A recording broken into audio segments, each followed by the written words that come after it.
আসসালামু আলাইকুম। আজকে কথা বলবো হচ্ছে প্রেপোজিশন নিয়ে। প্রেপোজিশনের মধ্য থেকে 11 ইম্পোর্টেন্ট কোয়েশ্চেনস নিয়ে কথা বলবো।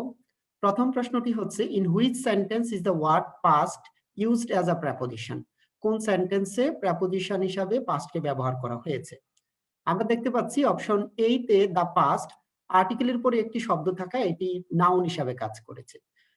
অপশন বি তে আমরা দেখতে পাচ্ছি আর্টিকেলের পরে পাস্ট রয়েছে। আর্টিকেল এবং প্রেপোজিশনের মাঝে যদি কোনো শব্দ থাকে সেটি নাউন হয়। তাহলে অপশন বি তেও পাস্ট নাউন হিসাবে রয়েছে।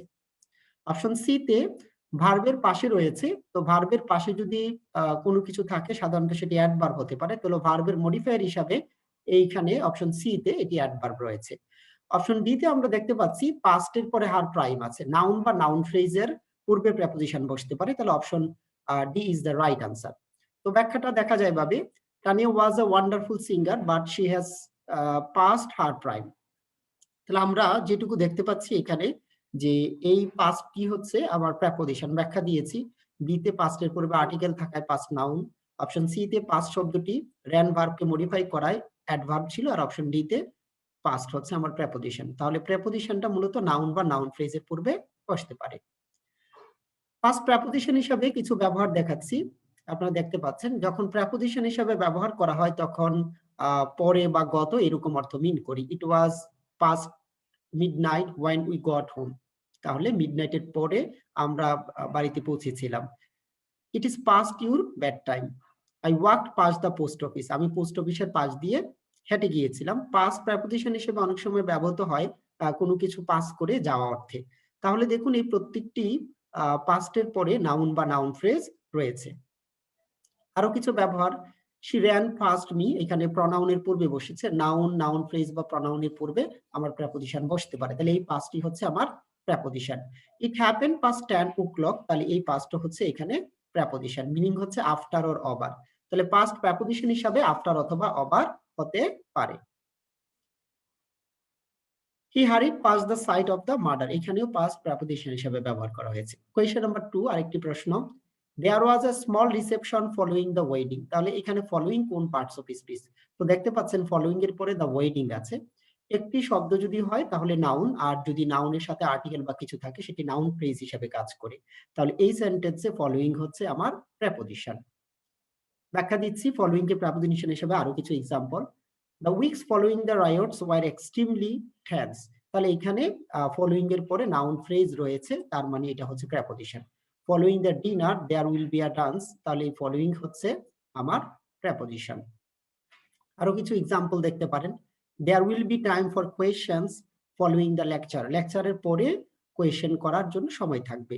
তাহলে আমরা দেখতে পাচ্ছি এখানে ফলোইংটা প্রেপোজিশন হিসেবে বসেছে, কারণ তারপরে দ্য লেকচার নাউন ফ্রেজ রয়েছে। After N event or as a result of it তাহলে ইভেন্টের পর প্রশ্ন করার সময় রয়েছে, তাহলে পরে অর্থে আমরা দেখতে পাচ্ছি যে প্রেপোজিশন হয়েছে। আরেকটি example, thousands of refugees left the country following the outbreak of civil war তাহলে এটাও প্রেপোজিশন হিসাবে ব্যবহার করা হয়েছে। Question number 3, hurry up we have to go dash 5 minutes তাহলে এটা হবে in 5 minutes। যদি কাউন্টেবল টাইম থাকে 5 মিনিট, 10 মিনিট, 1 সপ্তাহ, 2 সপ্তাহ, তাহলে এই সময়গুলোর পূর্বে আমরা in ব্যবহার করতে পারি। তাহলে রাইট আনসার হচ্ছে in, hurry up we have to go in 5 minutes। কখন এই ইনটা ব্যবহার করা হবে তার মধ্যে একটা ব্যাখ্যা রয়েছে, before or at the end of a particular period. Period of time বলতে এই ক্ষেত্রে আমরা বুঝিয়েছি যে টাইমটা কাউন্টেবল টাইম, যেমন 10 মিনিটস এর মধ্যে, 100 ইয়ার্স এর মধ্যে, তারপরে বুঝিয়েছি ইন হাফ এন আওয়ারের মধ্যে। তাহলে দেখতে পাচ্ছেন 5 মিনিট, 10 মিনিট, হাফ এন আওয়ারের মধ্যে বুঝাইতে আমরা ইন ব্যবহার করতে পারি। আর কিছু example, I will be with you in a minute, in 2 weeks time তাহলে countable time 1 month, 1 week, 5 minutes এর পূর্বে আমরা ইনটা ব্যবহার করছি। একটি ইনকারেক্ট বাক্য হচ্ছে 3 টাইমস ইন আ মান্থ তাহলে এই বাক্যটি আসলে কেন ইনকারেক্ট বলা হয়ে থাকে? তো আমরা দেখতে পাচ্ছি যে মান্থ এবং উইকের ক্ষেত্রে যে যখন আমরা বলবো 1 মাসের মধ্যে তাহলে আ মান্থ বললেই হয়। The group meets 3 Times a month মাসে একবার বলতে এখানে ইন এর ব্যবহার করার দরকার হয় না। তবে এক্ষেত্রে যদি আমরা 1 ব্যবহার করি আয়ের পরিবর্তে তখন আপনি ব্যবহার করতে পারবেন। ব্যাখ্যাটা এরকম, ইউ ক্যান সেই in 1 week, in 1 month, when emphasizing how often something happens. কোনো কিছু কতবার হচ্ছে এটা ব্যাখ্যা করার জন্য যখন ওয়ান ব্যবহার করবেন তাহলে আপনি ইন ব্যবহার করতে পারেন, আর যদি ওয়ান ব্যবহার না করে আপনি আ ব্যবহার করেন তাহলে এই ক্ষেত্রে ইন ব্যবহার না করাটাই বেটার। এই ধরনের নিয়ম রয়েছে। একটি এক্সাম্পল দেখেন আপনি, he was stop for speeding 3 times in 1 month.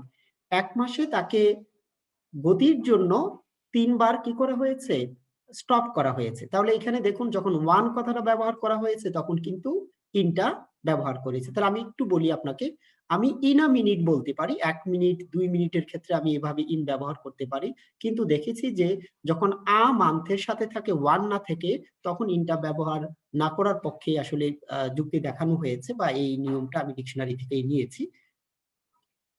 এখন বাইটা কখন হবে? আপনারা বলতে পারেন যে hurry up, we have to go in 5 minutes যদি হয় তাহলে এই নিয়মগুলোর ক্ষেত্রে বাই কখন হবে?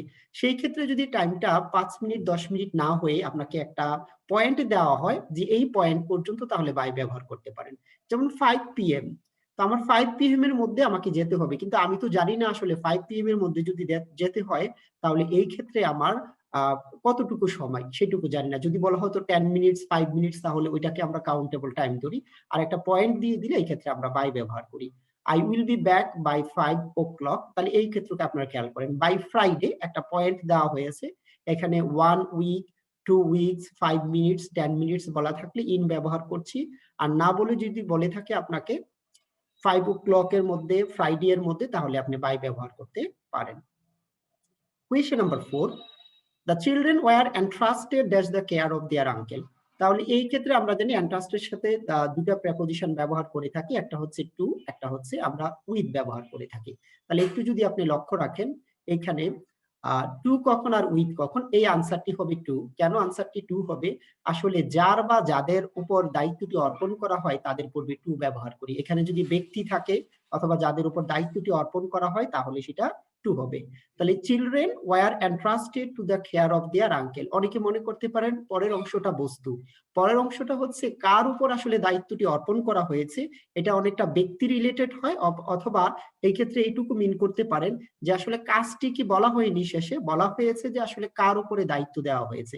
যদি এখানে শুধু কাজের কথা বলা থাকতো তাহলে আমরা এই ক্ষেত্রে টু ব্যবহার না করে উইথ ব্যবহার করতাম। এখন প্রেপোজিশন পড়ার জন্য সবচেয়ে বেস্ট ওয়ে হচ্ছে আপনি প্রচুর এক্সাম্পলস পড়েন। আমি এন্ট্রাস্টেড টু এবং এন্ট্রাস্টেড উইথ দিয়ে অনেকগুলো এক্সাম্পলস দিচ্ছি, আপনি এক্সাম্পল গুলো একটু খেয়াল রাখেন। তাহলে এক্সাম্পল গুলো যদি একটু লক্ষ্য রাখেন যে টু সামবডি আর উইথ হচ্ছে সামথিং, তো যার বা যাদের উপরে দায়িত্বটা দেওয়া হবে তখন আমরা টু ব্যবহার করি, আর কাজটির কথা বললে আমরা সামথিং ব্যবহার করে থাকি, এটুকু দেখবেন। তো আমি বাংলাটাও অ্যাড করে দিয়েছি, আপনারা যদি লক্ষ্য রাখেন যে এই ক্ষেত্রে ব্যক্তি হোক কিংবা ব্যক্তিবাচক শব্দ হতে পারে, যার পূর্বে টু বসতে পারে। অনেকে মনে করি পরে ব্যক্তি না থাকলে আসলে টু ব্যবহার করা যাবে না, নিয়মটি ঠিক নয়। The children were entrusted to the care of their uncle, তাহলে এখানে আঙ্কেলের দায়িত্বে দেওয়া হয়েছে, এই জন্য হচ্ছে এন্ট্রাস্টেড টু। অনেকে মনে করতে পারেন এখানে কেয়ার রয়েছে, অ্যাকচুয়ালি হচ্ছে এখানে কাজটি কি বলা থাকলে উইথ হবে, কাজটি কি বলা না থাকলে টু ব্যবহার করতে হবে। অনেক এক্সাম্পলস দিয়েছে, আর যদি এভাবে ব্যক্তি থাকে তাহলে তো কোনো কথাই নেই, তাহলে আপনি টু ব্যবহার করতে পারছেন। আর যদি কাজের কথা বলা থাকে তাহলে আমরা দেখছি যে দেখুন entrusted the task to his nephew, তাহলে নেপিউর উপর কাজটি অর্পণ করা হয়েছে, তাহলে পরে ব্যক্তি রয়েছে, তাহলে আমি টু ব্যবহার করছি, এক্ষেত্রে কোনো সে নেই। I entrusted this secret to her, ব্যক্তি আছে, টু ব্যবহার করেছি। এখন দেখুন ফক্স নিউজ থেকে এক্সাম্পলটি নিয়েছি, সেটা হচ্ছে ওনারাও কিন্তু এন্ট্রাস্টেড টু আওয়ার কেয়ার, আমাদের দায়িত্ব, এখানে কিন্তু ব্যক্তি নাই, দায়িত্বের কথা বলা হয়েছে, মানে কার উপরে আসলে দায়িত্বটি অর্পণ করা হয়েছে এই বিষয়টা রয়েছে। She entrusted her son's education to a private tutor, তাহলে টু আ প্রাইভেট টিউটর যে রয়েছে আমরা দেখতে পাচ্ছি যে ব্যক্তি আছে, তাহলে to a private tutor. To senior officials have been entrusted with organising the auction, তাহলে এখানে দেখুন আপনার কাজের কথা বলা হয়েছে, তাহলে আমি উইথ ব্যবহার করছি। তাহলে নেপিউ উইথ দ্য টাস্ক, টাস্কের কথা বলা হয়েছে, তাহলে আমি ব্যবহার করছি কি উইথ ব্যবহার করছি। পরবর্তী এক্সাম্পল দেখেন, টাস্কের কথা বলা আছে উইথ ব্যবহার করেছি, কাজের কথা বলা আছে আমি উইথ ব্যবহার করেছি। অক্সফোর্ডেও এইভাবে ব্যাখ্যা দেওয়া আছে এ বি আর বি উইথ এ, তাহলে আমরা জানি যে ব্যক্তি যদি থাকে তাহলে টু ব্যবহার করছি, আর যদি কাজের কথা বলা থাকে এই ব্যবহার করছি। অনেকগুলো এক্সাম্পলস দেখতে পারেন আপনি, এক্সাম্পলটি ইতিপূর্বেও দেখেছেন। তাহলে কাজের ক্ষেত্রে ওনারা ব্যাখ্যা করেছে এইভাবে, কাজটি আছে উইথ ব্যবহার করছি। এক্সাম্পল গুলো প্রচুর পড়বেন, তাহলে প্রবলেমটা হয়তো সলভ হবে, তাছাড়া প্রবলেমটা সলভ হবে না। I entrusted my share of the money to Fred, তাহলে ব্যক্তি আছে, টু ব্যবহার করেছি। এখন পরবর্তীতে দেখুন, ব্যক্তি যদি কাজটি হয়ে যায়, অনেক সময় এইরকম হয় যে আমি একটা ব্যক্তিকে অন্য একটা ব্যক্তির দায়িত্ব দিলাম, তাহলে একটি ব্যক্তি আমার কাজ হয়ে যাচ্ছে, অন্য একটি ব্যক্তি আমার দায়িত্বটা নিচ্ছে, তাহলে এই ক্ষেত্রে আপনি টু উইথটা কিভাবে ব্যবহার করবেন? Can I entrust Johnny to you, তাহলে জনিকে ইউ এর কাছে দিচ্ছি, তাহলে পরেরটা দায়িত্ব নিচ্ছি, এই জন্য টু ব্যবহার করছি। এখন আমি যদি এই সেন্টেন্সটাকে উল্টিয়ে দিই, ইউ উইথ জনি, তাহলে এখানে যে আমার জনি হয়েছে আমার কাজ, এই জন্য আমি উইথ ব্যবহার করেছি। তাহলে ব্যক্তির পূর্বেও যে আপনি টুটা ব্যবহার করতে পারবেন, আপনি এইটুকু লক্ষ্য রাখুন। পরবর্তী এক্সাম্পল হচ্ছে do not stair dash my face. আমরা জানি যদি কারো চোখের দিকে বা চেহারার দিকে তাকানো হয়, তাহলে ইন ব্যবহার করা হয়। Do not stare in my face. Why do you stare at me, শুধু যদি কোনো কারো দিকে তাকানো হতো আমরা স্টেয়ার অ্যাট ব্যবহার করি, আর এটা যদি ব্যক্তির চেহারার দিকে অথবা আপনার চোখের দিকে তাকানো হয়, তাহলে ইন ব্যবহার করি। তাহলে সরাসরি ব্যক্তিটা হলে আমরা অ্যাট ব্যবহার করছি, আর যদি বলা হয় যে ইন দ্য ফেস, তখন কিন্তু আমরা স্টেয়ার ইন ব্যবহার করছি। এটুকু আপনারা খেয়াল রাখবেন। অনেক এক্সাম্পল আছে, ইন দ্য ফেস অর্থে আমরা স্টেয়ারের সাথে ইন ব্যবহার করছি। ইন দ্য আই অথবা ইন দ্য ফেস, এই এক্সপ্রেশনটা মনে রাখবেন। অনেক এক্সাম্পলস আছে, আপনারা পড়লেই বুঝতে পারবেন। তাহলে ইন দ্য ফেস কথাটা রয়েছে, তাহলে স্টেয়ারের সাথে অ্যাট না বসে আমরা ইন ব্যবহার করছি এই ক্ষেত্রে ফেস থাকার জন্য। এংরি এর সাথে অনেক প্রিপোজিশন বসে, বেসিক্যালি হচ্ছে কারো কন্ডাক্টের কথা বলা হলে তাহলে আমরা অ্যাট ব্যবহার করে থাকি। পার্সনের ক্ষেত্রে উইথ, কোনো বিষয়ের জন্য ফর, কারো কন্ডাক্ট হলে তাহলে আমরা অ্যাট ব্যবহার করে থাকি। আবার কোনো বিষয়ের ক্ষেত্রে ফর, অ্যাবাউট, এই বিষয়গুলো ব্যবহার করতে দেখা গিয়েছে। তাহলে কোনো ব্যক্তির সাথে হচ্ছে এংরি উইথ, আর যদি কন্ডাক্ট হয় তাহলে আমরা অ্যাড ব্যবহার করছি।